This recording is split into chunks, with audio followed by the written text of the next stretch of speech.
اعوذ باللہ من الشیطان اللعین الرجیم بسم اللہ الرحمن الرحیم رب اشرح لی صدری ویسر لی امری واحلل عقدۃ من لسانی یفقہوا قولی اللہم صلی علی محمد و آل محمد۔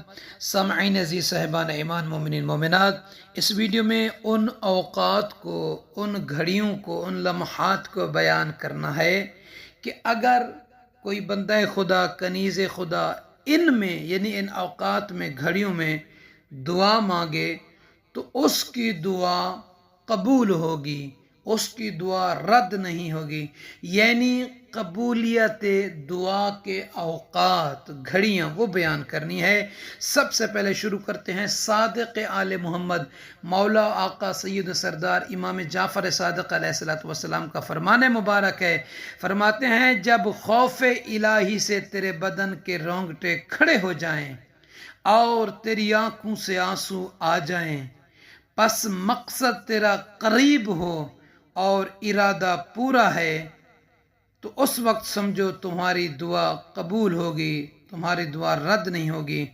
امام علیہ السلام نے ایک خاص اشارہ فرمایا ہے، جب نصف رات گزر جائے یعنی آدھی رات گزر جائے، باقی کے اول نصف کا چھٹا حصہ استجاب دعا کا وقت ہے۔ یعنی نماز شب کی جو گھڑیاں ہیں، اوقات ہیں، اذان صبح سے پہلے ان اوقات میں اگر کوئی دعا مانگتا ہے تو اس کی دعا امام علیہ السلام کے فرمان کے مطابق وہ دعا رد نہیں ہوتی، اس دعا کو قبولیت کا، استجابت کا درجہ دیا جاتا ہے۔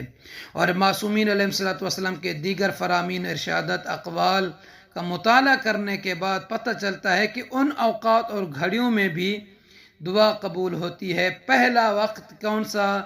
ہواؤں کے چلتے ہوئے، یعنی ہواؤں کے چلتے وقت، سایہ ڈھلتے وقت، بارش کے وقت، اور نماز فجر و نماز ظہر و نماز مغرب کے وقت، قرآن پاک کی تلاوت کے وقت، وقت آذان، مومن کی شہادت کے وقت، جس وقت دل نرم ہو، اور وقت سحر۔ کچھ ایسی کیفیات ہیں جو ذات الہی کو بہت پسند ہیں۔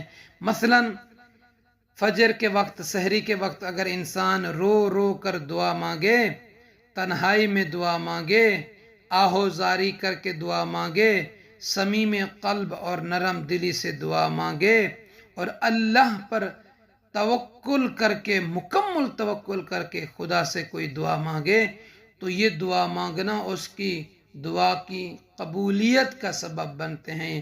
یہ اوقات، یہ گھڑیاں، ان طریقوں سے اگر کوئی انسان دعا مانگتا ہے تو یقیناً اللہ تعالیٰ اس کی دعا کو قبول فرماتا ہے، اللہ پاک اس کی دعا کو رد نہیں فرماتا۔